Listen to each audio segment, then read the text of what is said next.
This is my game controller. There are many game controllers like it, but this one is mine. Without me, my game controller is useless.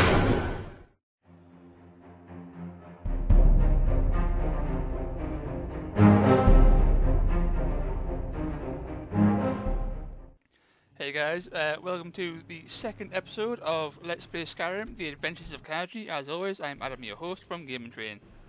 So we last left off trying to escape Helgen and getting stranded in Helgen Keep, still bound and tied. So let's see what we can do to escape, obviously. Looks like we're the only ones who made it. That thing was a dragon, no doubt. Just like the children's stories and the legends. The harbingers of the end times. We better get moving. Come here. So early on, what we're going to do is we're going to be equipping our basic Stormcloak armor, but we won't be using a weapon, using our claws. However, once we find a dagger, we will definitely be switching to that, so it's more in line with the thief kind of gameplay, because with daggers you can backstab, whilst I don't believe you can with your claws. I'd rather not find out in the midst of a battle, so we're going to specialise in daggers, maybe have a sword for, like a magical sword if we get into a larger fight, and definitely a bow for those long range encounters against dragons, or for the more sneaky kills if we can't get close enough. Come on, the Imperials! Take cover! This is the first instance of combat you'll have against two Stormcloak soldiers. Like I said, we're using our claws for this one. Khajiit close combat weapons, close combat claws are actually very powerful early on. As you can see, you can two-hit, or even two-hit a regular Imperial with them, which is a lot more powerful than any sword in the game. In fact, it's more powerful than a dwarf and elven sword without any perks. So they are kind of like mid-game weapons that you're vastly superior than, so it's quite interesting. So here are some mods we're going to be activating. The first mod is the book glow, which makes all skill books glow blue, so you know where they are and you can read them. The next one is the Dance of Death mod. Dance of Death essentially lets you change the kill move chance. It's set at default at 20, we're going to boost it all the way to 60 and have it so you can they can actually happen against any enemy, not just the last enemy like standard usually is. So we could get a few more kill moves, which are always quite cool whilst we're playing. Should be 3 times more likely to happen, so again, they're just little mods, definitely worth the investment. They don't really change the game that much, just make it a bit easier and a bit more interesting as well when you pull off some of the really cool skill moves. Also, as you get more perks in, say, like one-hand weapons, the kill moves you can do actually expand quite significantly. So depending on how you perk up, determines how your kill moves are going to be shown, which is quite interesting, I find. So obviously here we're trying to be quite sneaky. So obviously we've got a quicker little sneak attack in there, doing 3 times damage,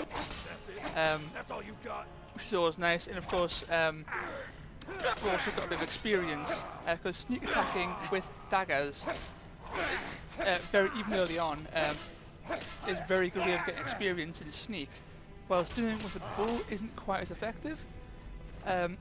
So like, if you've got the opportunity, you definitely want to try and get the dagger on the back, because you do get a lot more experience. What we're actually going to try and do in the Helgen Keep escape is try and get as much experience as possible without kind of trying to cheat. So we'll be killing our allies as well, of which there's 2. We've got Ralof, who we can't kill, and a regular Stormcloak guy who survives. So obviously we're going to try and pick as many locks as we can, as well as obviously little things to try and get as much experience as we can, so it's easier later on in the game. There are ways of actually getting to level 20 in Helgen Keep that we're not going to do, because it kind of ruins the game. So the dragon showed up. Try and get as many lockpicks as possible, because lockpicks aren't really that common. in large numbers, and they See if actually you are can get- somewhat expensive early on, so you don't really want to have to buy new lockpicks. So using them and finding them where you With can some is picks. definitely We might need that preferable. gold once we get that. Grab anything. Also, even though we're not a wizard, taking those wizard robes is a very let's good go. way of leveling up, because you can disenchant them when you get to an enchanting table, which gives you a little bit of enchanting experience. And enchanting is actually a really powerful skill to use, as it makes everything more powerful. So as we go through the game, you'll find we're trying to find as much magical loot as we can and disenchanting nearly everything. This for later on in the game when we can build a more powerful kind of repertoire. Also, we're doing a bit of smithing as well.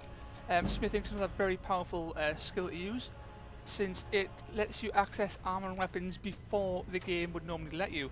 Because usually you would find your weapons or you would buy them. These kind of glass armor, for example, you won't unlock till like level 25 or 30 or something. So having them at a lot earlier is definitely an advantage. Of course, smithing also gives you the weapons as well as armor, so it'll be more harder to kill and doing more damage than most enemies in the game. Hurry up. And just to top all that off as well, you can even enhance your base armor's powers through the anvils and whatnot throughout the game. So you can actually make your weapons even more powerful that way, by making them, instead of being a regular, say, steel dagger, into a like legendary steel dagger, for example.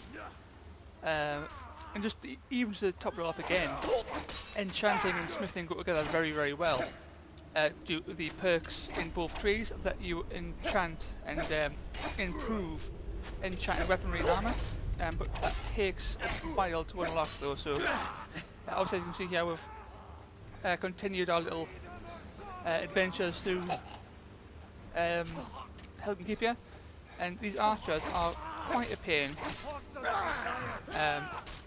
But if you shouldn't be too hard to kill, especially with Ralof there, who does a lot of damage. So I've also just stabbed him in the back there and severed his vertebrae, but what can you do? So what we're doing now is we're trying to get as many arrows as we can. Iron arrows are really common. We've got like 30 or 40 there already. So we'll be heading basically to using those kinds of weapons for a bit, like the bow, because they're quite powerful early on. It's for the sneak attack bonus from a distance, as you'll find out. And because we're a thief, for the most part anyway, we're a cat burglar. Leveling up sneak is definitely the way we're going to be heading towards at first, before we start getting more of the weapony kind of perks. Because if they can't see you, they can't kill you. That's the general idea.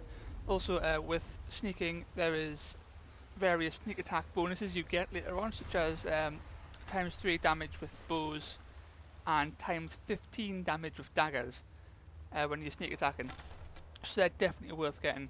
So here we go. As you can see, like a sneak attack with the bow here instantly killed that spider, and because we've got the stealth perk there, these spiders don't really know we're here, so we're just picking them off before they really do anything. And of course, gaining experience as we go. Now these bigger spiders would normally be a problem, but with sneak attacking bows, as you can see, times 2 damage, it just shreds them in seconds.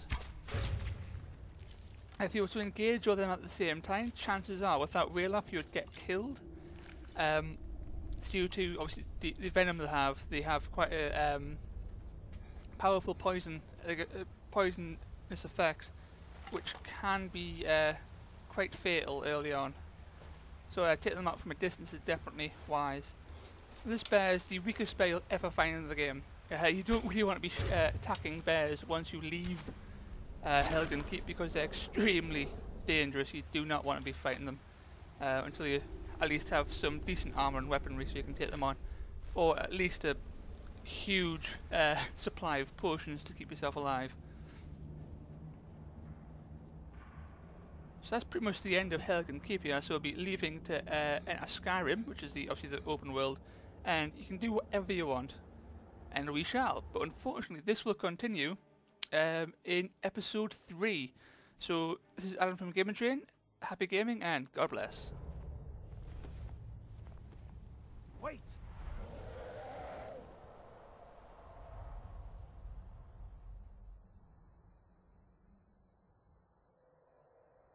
There he goes. Looks like he's gone for good this time. No way to know if anyone else made it out alive. But this place is going to be swarming with Imperials soon enough. We better clear out of here. My sister, Gerder, runs the mill in Riverwood, just up the road. I'm sure she'd help you out. It's probably better